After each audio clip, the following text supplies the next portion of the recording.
ও বাপুন, ও বাপুন রে, আমি তোর মা রে বাপুন, আমি তোর মা। একবার চল বাপ, তোর বাবার শেষ কাজটুকুন করবি চল। কোনো সাড়া নেই, কোনো শব্দ নেই। শব্দ বলতে যেটুকু, সে হলো আশপাশের ভদ্রলোকদের।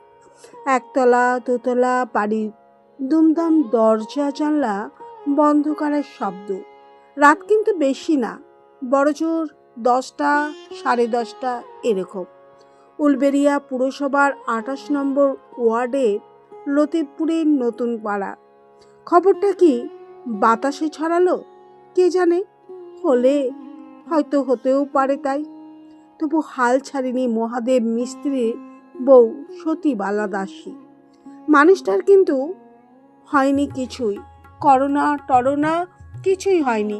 সত্যি বলতে কি, হওয়ার মতন তেমন কিছুই হয়নি তার। একেবারে লিকপিকে চেহারার, দুবলা পাতলা মানুষ। তবে ওই চেহারাতে যা জোর ছিল, সে বিশাল জোর। বড় কোনো অসুখ বিসুখে কোনোদিন ভোগেনি সে। মাঝে সাথে রাত বিরেতে একটু আধটু বুক ধরপড় করত, এই যা। সেদিন হঠাৎ বৃষ্টিতে ভিজে ঠান্ডা লেগে সে এমন হাঁচি কাশি জোটালে, সে একবার শুরু হলে চাইতো না থামতে। তাই দেখে পড়শিরা বলে বেড়ালো, করোনা হয়েছে, করোনা। একদিন দল বেঁধে বাড়ি বয়ে তারা শুনিয়ে দিয়ে গেল, যাই বলো আর তাই বলো বাপু, করোনা রোগীকে ঘরে রাখাটা ঠিক না, একদম ঠিক না। দেখে শুনি সতীবালা তাকে ভর্তি করে দিল হাসপাতালে। ডাক্তারবাবুরা অবশ্য রাখেনি বেশি দিন, দিন দুয়েক পরেই ছেড়েছিল। বলেছিল করোনা টরোনা কিছু না, ব্যামোটা হলো হার্টের ব্যামো। কটা দিন বাড়িতে গিয়ে বিশ্রামে রাখো, ওষুধপাতি খাওয়াও, তারপর সময় করে আমাদের এখানে একবার দেখিয়ে নিয়ে যেও। সে দেখানো আর হলো কই।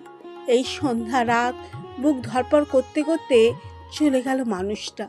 কি আশ্চর্য দিনকাল, করোনাকালের কি আশ্চর্য দিনকাল। সতীবালা দাসীর বুক ফাটা কান্না শুনে পড়শিরা কেউ একজনাও এলো না খবর নিতে, পড়শিরা কেউ একজনাও এলো না সান্ত্বনা দিতে। কান্না শুনে তখনই তারা যে যার মতন বন্ধ করে দিল দৌড়। একলা ঘরে মরা মানুষটাকে আঁকড়ে ধরে হতভাগ হয়ে বসে রইলে সতীবালা। পাড়া পড়শিদের বিপদ আপদে হাঁকতে ডাকতে এক কথায় ছুটে যেত মানুষটা। খেতে বসে খাবার ফেলে কতবার গেছে ছুটে, হাসপাতালে, ডাক্তারখানায়, শ্মশানে, ঘাটে, যে যেখানে ডেকেছে ছুটে গেছে। আজ কারো দেখা নেই, আজ কারো সাড়া নেই। এসবেস্টাসে ছাউনি দেয়া 6 ফুট 6 ফুটের ঘর, পলেস্তারা খসে পড়া বিবর্ণ দেয়ালে টিমটিমে আলোয় ভেসে ওঠে একজনের মুখ, একমাত্র সন্তানের মুখ। বেঁচে থাকতে ওই মুখ আর কোনোদিন দেখবে না বলে পণ করেছিল মানুষটা। লেদ কারখানার কালি ঝুলি মেখে লোহা লক্করের মেশিন চালিয়ে দিনরাত খাটুনি করে ছেলেকে মানুষের মতো মানুষ করবে বলে ইংলিশ মিডিয়াম স্কুলে ভর্তি করে কম পয়সা ঢেলেছে। তবু তার হয়নি লেখাপড়া, বখাটে ছেলেদের পাল্লায় পড়ে তার হয়নি কিছুই। শেষমেশ বাপের অমতে হারান মিস্ত্রির মেয়েকে বিয়ে করে ঘরজামাই হয়ে শ্বশুরের গলায় ঝুলে পড়েছিল সে। আজ অনেক দোলাচলের পরে, আজ অনেক দোনামোনার পরে সে ছেলের শ্বশুর বাড়ির দুয়ারে কড়া নেড়ে একটানা ডেকে যাচ্ছে সতীবালা দাসী, বাপুর, ও বাপুর। ডাকতে ডাকতে একসময় থাকতে না পেরে কেঁদেও ফেলেছে। শেষে অনেক ডাকাডাকির পরে বন্ধ দরজার ভিতর থেকে ছেলে বললে, বাবার কি থেকে কি হয়েছে, কি রোগে বাবা মারা গেছে সে তুমি জানো মা? তুমি কিছুই জানো না। শোনো, বাড়িতে আমার 10 মাসের বাচ্চা, আমি পারবো না যেতে, আমি কোনো মতেই যেতে পারবো না। ছেলের কথা শুনে স্তম্ভিত হয়ে মুহূর্তে কয়েক দাঁড়িয়ে থেকে নীরবে নিঃশব্দে ফিরে গেল মা। ছেলের কথা শুনে চোখের জল মুছে ক্ষোভে দুঃখে পুড়তে পুড়তে দগ্ধ হয়ে ফিরে গেল মা। মাকে ফিরিয়ে দিয়ে কি জানি কী কারণে ছেলের কিন্তু স্বস্তি হলো না মনে। বউ তাকে বোঝালে বিস্তর, তুমি যা বলেছ একদম ঠিক বলেছ। করোনার সময় এমন বোকামি কেউ করে নাকি? বাবা হোক আর যেই হোক, আগে তোমার জীবন, তারপরে অন্য কিছু। এসব বলে টলে হাই তুলে ঘুমিয়ে গেল বউ। তবু ঘুম হলো না। বিছানায় এপাশ ওপাশ করে কিছুতেই হলো না ঘুম। বিনিদ্র চোখে চোখের পাতা বুঝতে তাকে হাতছানি দিয়ে ডেকে ডেকে ফিরতে লাগলে বাবা। তাকে হাতছানি দিয়ে ডেকে ডেকে ফিরতে লাগলো ফেলে আসা শৈশব।